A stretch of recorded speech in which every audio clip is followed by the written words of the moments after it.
এনসিপির হচ্ছে ওরা ওদের জন্ম পরিচয় হচ্ছে কুলাঙ্গার আমলিকের মাধ্যমে।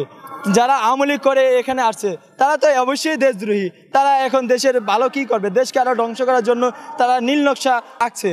তারা নির্বাচনকে বানচাল করার জন্য তারা এখনও বিভিন্ন মহলে ষড়যন্ত্র করে চলছে।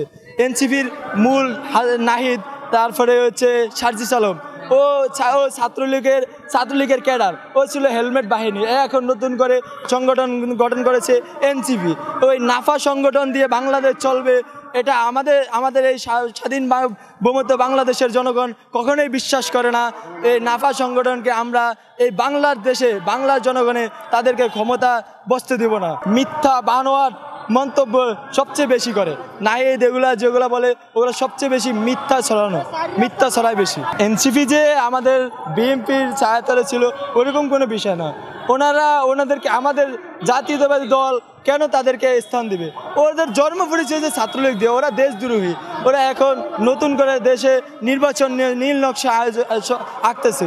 তাদেরকে তো বিএনপি কখনোই মূল্যায়ন করবে না। গোপালগঞ্জে আপনারা দেখেছেন, সারা বাংলাদেশের মানুষ দেখেছে কীভাবে গণহারে ওনাদের নেতা হাসনাত আবদুল্লাহ, সার্জিস আলম সহকারে সেনাবাহিনীর ট্যাঙ্কারের সহযোগিতায় তারা ওখান থেকে আসতে পারছে।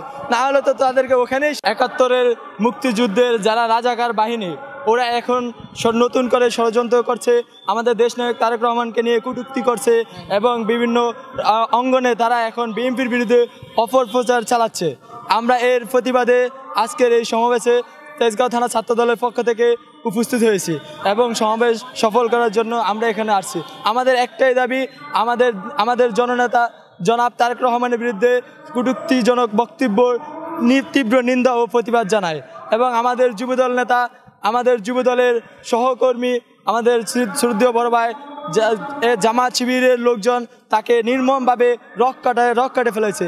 যাদেরকে এক নামে চিনে রক্কাটা বাহিনী, ওই ৭১-এর রক্কাটা বাহিনী এখন তারা নতুন করে সোচ্চার হয়েছে।